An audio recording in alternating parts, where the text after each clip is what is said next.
welcome back to my channel, or welcome if you are new. I am Cassie. I am looking like a hot mess, a hot sunburn mess. Today I am just going to be vlogging a little bit and talking through how I'm preparing for my first pop-up shop of the year, which is going to be this Saturday, May 17th at Wilderlove in Greenwood, Delaware. This probably won't come out before that, so just, you know, I'm trying my best, okay? But I just wanted to kind of show you a little behind the scenes of everything. Not everything, I can't show you everything, but just some of the things I have to do to prepare for my pop-up shop. And I've only done 2 markets slash pop-up shops ever. So this will be my 3rd one. They are incredibly stressful for me. They're incredibly anxiety inducing. It's something that I just kind of push myself to do, and that's why I'm sharing with you guys. Here's a button that I made, and I made these little backing cards. Pretty proud of it. If you're interested, I can make a little video on how I made backing cards for my buttons, because I'm all about DIY and trying to make things when I can rather than spending money on getting somebody else to make them for me. Sometimes that's necessary, but sometimes you can do it yourself with materials that you already have lying around, and if I can do that, then I will. But yeah, you know, it's just one of those things. If you're ever interested in doing something and it really scares you and it really makes you anxious and you're like questioning whether or not you can handle it, then it's probably something you should do, just in my opinion, because I've done it before. Doing my very first market, I was so nervous the night before I couldn't sleep, and then the morning of, I was like butterflies in my stomach. I was anxious. I was like snapping at people because I was just so, yeah, there's just so much to keep track of and so much that is just in your head, and it's like only you know, like when you are, you know, an artist or like a independent like a business owner, and it's like just you, it's really hard because there's so many things that are just up here that you don't actually have written down, and there are certain things like you want things to be set up a certain way or to look a certain way that like you can't really verbally explain it to somebody else if you have somebody helping you, and you just like need to do it yourself. And it's just a lot. It's a lot. And there's always going to be things that you're like, oh crap, I should have had that. I should have brought that. I should have XYZ. But I assume that the more that I do these, the more I will figure out what I want it to be and what I want it to look like. And I just want to kind of document some of this. So I'm going to do a voiceover over some of my footage that I have filmed of me preparing for this. So we will, yeah, we'll get into that. But please subscribe if you're interested in, you know, watching somebody like me who, just for context, I am a 32-year-old in little old Delaware. I have multiple college degrees. I have a full-time job and a career, but have really changed my my goals and my ambitions, and things have changed over the past several years, and I really want to be a full-time small business owner and independent artist, and it's something I've been working on now for, you know, I'm a self-taught artist. I am constantly learning, constantly evolving. I am not claiming to be a skilled artist by any stretch of the imagination. I am just making art that is authentic to me right now, and it is art that I love. And that has always been my rule, is if I love it, then it doesn't matter. It doesn't matter what anybody else thinks of it. It doesn't matter what some rude person on the internet says. If I love my art, then that is all that should matter. And I have, you know, over 1,500 sales on Etsy, which makes me super happy. And then I have hundreds of sales on my own website, and I am still in that like very early stage of building a small business. Very much like don't even have 2,000 Instagram followers. And the reason I wanted to start making these videos is because a lot of the videos that you see here on YouTube are, and they're great, and I watch a lot of these videos, but it's people who are already established, people who have already like quote unquote made it, people who have tens of thousands of followers, sometimes hundreds of thousands of followers, have enough Patreon supporters to, you know, replace their income from their job. They are, you know, making like 4- and 5-figure months consistently. And for me, I'm lucky to have a 3-figure month. So that's just kind of where I'm at, just to let you know. I started my business in November of 2021 by opening an Etsy shop, and I still have an Etsy shop, and I also have my own website that I sell. I direct my social media followers to my own website, and then when I do pop-ups, I also promote my own website, just because I have more control over the branding and things like that. But I do still have an Etsy shop that I'm very active on. So yeah, if you're interested in that kind of thing, if you're also a small business owner, or if you just like to, you know, if you like my vibe and the stuff that I make, and you are interested in watching me kind of along this journey, stay tuned. Oh, hi, hello. Spray paint time. So the original color of my market displays is this super bright pink, magenta-ish. You can see it here too, a little better. And that's because I bought them secondhand off of somebody who made them, and that is obviously not my color. This is as close as I can get to my brand color, so that's what we're doing.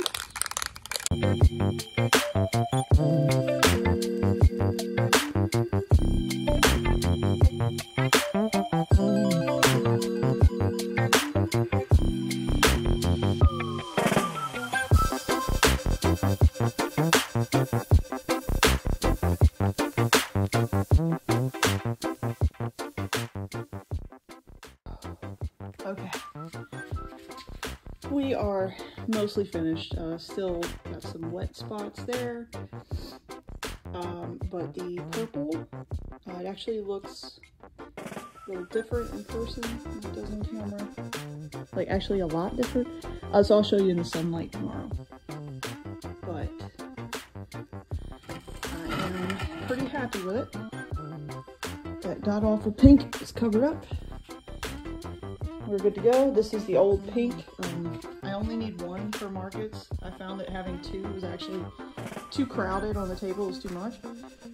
But I have this pink one that I'm going to end up painting eventually, but I just am crunched for time, so. And then the stand-up one is over there, and that one I did as well. So hopefully this black dries okay, and if it doesn't, then tomorrow I'm just going to literally take black acrylic paint and just do like a wash with a sponge brush or something. Like, I'm done with the spray paint. It was a complete pain. I really hate working with spray paint. It's just not my favorite thing. But I really am excited to see these once they're all set up. Hi, so here I am taking some cardstock scraps and turning them into business cards. So rather than ordering business cards that admittedly would be fancier and, you know, quote unquote nicer or more professional or whatever, since I'm an artist and I have a mostly DIY business, I think it's pretty appropriate for me to have DIY business cards. And they still get the job done. And they virtually cost me nothing. So I save every bit of cardstock that I can get. So you'll see in a lot of these that I have, they have like text on them. It's actually like paper samples from a printing company that I ordered like years ago. And so I just trim off the text and use the little piece of cardstock. And then I have just, you know, through being in the planner community and doing scrapbooking and stuff throughout the years, I save my cardstock scraps in a folder, like one of those like fan folders or whatever you call it. Anyway, so that's what I'm doing here. And then I use my label printer to print out the actual thing that's going to be on the business card. So I have a QR code, and then I do spell out the link just in case the QR code doesn't work or whatever, that takes you to my link tree, which has all my links on it. And then sometimes I'll do one that has a link to Patreon specifically. I'll put like a link to my Instagram on there. But yeah, it works really well. I handed out quite a few of them. And then I also made some specifically for people who might want stickers made, like for their business or whatever. So it says, need stickers, let's work together. And it's got my email on it. And so, yeah, this is just me just chilling with my 2-day-old Wawa coffee in the background. Don't judge me. With my upside down Bloom drumhead magnet in the background. You know, just this was like down to the wire, like getting ready, like just a couple days out from the market. So I was stressed to say the least. But yeah, if you have any questions about, you know, the business card making process or label printer, whatever, anything you got, please leave a comment so we can talk about it. Oh, hi. It's me. It is now Monday, May 19th, so we are 2 days out from the market, and I wanted to give a little kind of rundown of what happened, how it went, highs and lows, things to remember for next time.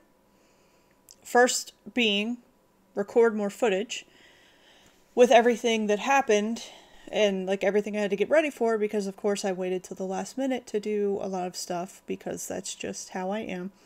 I forgot to bring my tripod. So I couldn't really record a lot of the footage that I wanted to, but I will do that at my next market, I promise. I also need a power bank because my battery got really low by the end of the day, especially when you're outdoors and it's hot. The heat can really drain your phone battery, so those are a couple things I have to do for next time. But overall, the event was a success. So let me tell you about how the day started. The day started with me being like, you know what, maybe I just need to go home and go back to bed. So I was running on 3 hours of sleep because, again, I waited to the last minute to do a lot of stuff. I was up way too late, and it got so late and I didn't even realize it. But we were supposed to get there, vendors were supposed to get there at 7 o'clock, and the market started at 9. So I did, you know, I'm a rule follower. I was like, all right, I'm going to get there 7 o'clock on the dot. I got there at like 7:03. And there were like 2 other cars parked. And I'm looking around and I'm like, is this the right place, right? Like I started to get a little nervous because I didn't see the event organizer. And so I'm like looking around and I'm like, do I say something to the people in the cars? Like, are you guys vendors? And then before I actually did anything, I saw the event organizer pull up. So I started to unload everything out of my car once she gave us some direction, and realized that I forgot my canopy for my tent. You know, like the most important part of the thing. All I had was the frame. So that was great. So I had to drive home because there was rain in the forecast, and even if there wasn't rain, it was going to be super hot if I was there all day without a canopy. So thankfully I was only like 20 minutes away from home, so I did have to drive back home, get the thing, and drive back, so that was annoying. Then when I got there, I was trying to set everything up. Setting that tent up gives me massive anxiety. I don't know what it is about it. It just makes me super nervous. I think it's just because I haven't done it enough to be comfortable with it. But thank God my mom showed up. Shout out, Mom, because I know you're watching this. She showed up, thankfully, and some other people around pitched in to help. And then I heard someone say, I think this is too big. I don't think it's going to fit in the spot. And that's just when I broke. I was like, F this. I'm going home. Like, I was so defeated. You know, everything that I had done to get ready for this thing, and now you're telling me that, you know, I had to drive home and get the thing, and now you're telling me that my tent isn't going to fit? And I'm like, but it's a 10 by 10, and this woman's like, no, there's no way that's a 10 by 10. It's got to be a 12 by 12. It's a 10 by 10. I went and looked. I double checked. It is a 10 by 10. And it did fit. It looked like it wasn't going to fit, but as soon as we, you know, started to put it into place, it did fit. But that just broke me, you know, between the lady telling me that it's not a 10 by 10 and I know it is, you know, then making me feel like I'm an idiot because I don't have the right size tent for this thing. When I get like embarrassed, I get really like, I wanted to have like an outburst and be like, just, yes, I'm going home. But thankfully it didn't get to that point. It was just, forget it. I was like, forget it. I'm going home. Just, no, forget it. I'm just going to put it away. I'm going to go home. Forget this. And thankfully, you know, we took a breath. I took a breath, and lo and behold, it fit into the spot the way that I knew that it would. But it was super early. I was sleep deprived and I was hungry. It was just a recipe for disaster. So apologies to anybody who was around, because I was definitely rude. I was just pissed off. I was just really defeated. And it was just like that final thing that broke me. Like, it's not going to fit. Just sent me into a whirlwind. But all that being said, it did fit. There was no issue. And then we started to set up and didn't really have any problems after the whole tent fiasco. And then once the event actually got started, it was just like, you know, that was just a memory. It was like, okay, that happened, but we're just going to move on. And then the rest of the day was really good. I made a few sales. The traffic to the event was lower than expected, they said. Probably due to the fact that there was rain in the forecast, and then there was a lot of other stuff happening around town that day that I think maybe just not enough people like knew about it. But I was very happy with the people who did come, and I made some really good connections. I did get a few sales, so it wasn't like a complete loss. But you know, when you're doing these things, you're doing these markets, for anybody who's thinking about doing one, if you've never done one before and maybe you're like super nervous about it, or you're trying to decide if you want to do one, just go in with the expectation, like it's not, I know this sounds silly because you're a business, right? But it's not all about money. It's really not. It's not about making money that day. A lot of times with these things, you make connections, you hand out business cards, you talk with people, and a lot of times it will lead to sales in the future. So the number one thing that I would say, if you're at an event, like you're doing a market and maybe it's not going well, you're not getting a lot of sales, and you're like feeling really shitty, and you're like, I wasted my time, this is terrible. Try to make the most out of the day, and because there's still things you can get from it. Okay, maybe, yes, you paid the vendor fee, and I would recommend when you're just getting started and maybe you've only done a couple markets the way that I have, don't do anything with like a crazy vendor fee. Like some of these conventions like have like $500 to $1,000. Like don't do that. You need to start small. Start with something small in your community. And you know, the one that I did was a $35 fee. That was very reasonable. The Philly Punk Rock Flea Market, I believe, was around $100. Was definitely worth it. They provided the table, they provided chairs, they did a whole bunch of marketing. There was a lot of foot traffic, so like it was well worth it for that. But definitely just kind of, you know, weigh the pros and cons of doing the market, but just know that like it is a very real possibility that you will do this thing and you will do all this preparation and you will set up and you won't get a single sale. It happens. Unfortunately, there was someone at this market that I watched her all day and she didn't get a single sale. And that happens sometimes. But what you can do, or maybe you're hoping to get like a certain number of sales and you get less than that, maybe you feel a little defeated. Try to think of, okay, well, I've got this whole thing set up here. What can I do now to take advantage of this? Take photos of your setup. Take videos of your setup. You can use that in your marketing. Hand out business cards. Talk to people. You know, one of the worst things that I see, and listen, I'm an introvert, okay? I'm very socially awkward. But the worst thing that I see is when people are at their booth and like people are walking by and the person is just head down in their phone, or they'll just be like sitting there and they'll see somebody walk by and they just like they're just like blank expression. Like, try to, you know, greet people, say hello, you know, let people shop, people that walk up, say, hey, how are you? Don't be like too pushy and like, you know, hey, so those are blah, blah, blah. Like, just let them look.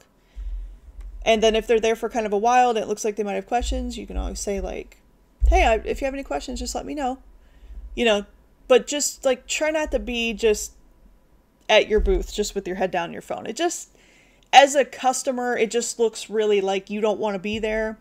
And a lot of times with these things, like, people, not only will they remember, even if they didn't make a purchase from you, not only will they remember your products, but sometimes they'll remember you. Like, oh yeah, that girl Cassie, like, I remember she was, you know, we talked about so-and-so, like, because we were able to actually talk and have a conversation versus me just like sitting with my head in my phone. You know what I mean? But yeah, the market overall was really good. I met a new friend. Hi, Alexandria. If you are somehow watching this, I know she followed me on Instagram, but hi.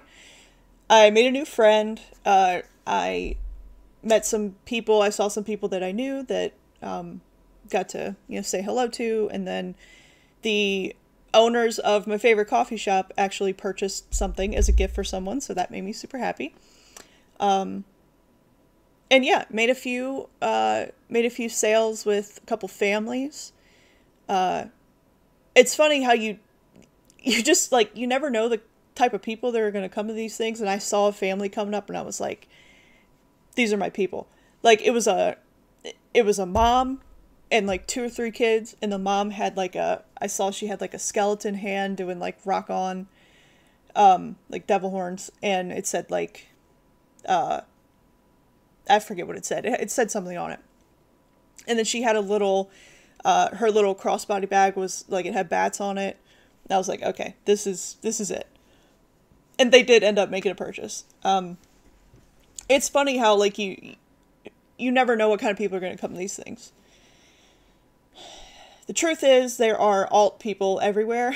There are people who are into the kind of stuff that you have, in more places than you might think. And I don't only have alternative stuff. That's the majority of what I have, just because that's the bulk of my branding and the kind of art that I make. But I do have other stuff, you know. I try to be very true to myself, and despite it being kind of probably a bad business decision according to everybody, I don't niche down as much as I probably should, because I don't want to put myself in a box. I don't want to only make art that like fits within this certain category. Sometimes I want to make other things, and people like it. And so I just try to be true to myself. But yes, the majority of my stuff is themed around, you know, alternative culture and emo culture, elder emo specifically, targeted at, you know, millennials and people who are a lot like me. So yeah, it went really well, and I am potentially going to have some of my products in a local store, which makes me super, super excited. They were really happy with, you know, they really liked my products and liked that I make them myself rather than outsourcing. So I will keep you guys updated on that, and if that comes to fruition, I definitely am following up on that. I'm very excited at the possibility, because that is a goal that I had for this year, was to get my products in a store, in at least one store. So that would be really cool. But yeah, overall it was a success. And then the teardown of all the stuff was a lot easier than the setup. Did it all by myself. No issues there. And yeah, it was really good. It did start to get really hot, but that was right when we were like done for the day at 2 o'clock. So thank God for that. And yeah, it was really good. And I was feeling really good afterward. It felt really good to, as you saw in the little screenshots or whatever, to have a couple people, say, you know, like a little girl said, that I had the best store, and just that kind of stuff just makes it all worth it. Being able to connect with people and see people react to your art in real life, like in real time, is really, really awesome. It's a really good feeling. So yeah, so now I have a list of things. I think I'm going to do a separate video on it because this is starting to get long, of things that I need to do to prep for the next one. I made a list throughout the day of, okay, I need to get this, I need to get this. Zip ties, like they're just things that you can't plan for everything, and you gotta just do it imperfectly, and then just, you know, keep getting better as you go along. So anyway, yeah, so in another video I will share the things that I jotted down, things I need to do for next time, and also some of the go over the things that sold, and obviously restock on those things, and then think about some additional things to bring to the next market, which is in 2 weeks. Yeah, it's a lot closer than I realized. So I've got really 3 full weeks because it's on a Saturday to prepare. But I still have a whole lot of stuff in stock, but I want to restock those things that sold and then bring a couple additional things. And that's going to be at Delaware Pride Fest. So yeah, very excited. Very proud of myself for, you know, this is majorly out of my comfort zone. Doing in-person markets is it's something I really enjoy, but it's really hard. And it definitely is me like pushing myself to do it, because it doesn't come easily to me. And it's just really, it causes me a lot of stress, but at the end of the day, it is a good thing. And I definitely get a lot of benefits from it. So if anybody has any questions or anything, please feel free to comment. Please subscribe if you're interested in all this small business and art stuff, if you just want to follow me on my journey, or if you are someone who is also a small business owner and you just kind of want to pick up little things here and there. I love connecting with everybody. And yeah, hopefully you got something good out of this, or you enjoyed watching it. And I will be back with more content very soon. Be sure to follow me on Instagram. I am most active on there. Shop.CassieMakesArt's in the description. And yeah, all my links, all the good stuff's in the description. Patreon, my shop, all that stuff is down in the description if you are interested. So thank you very much. And I hope you have a good rest of your day, and I will see you next time. Bye.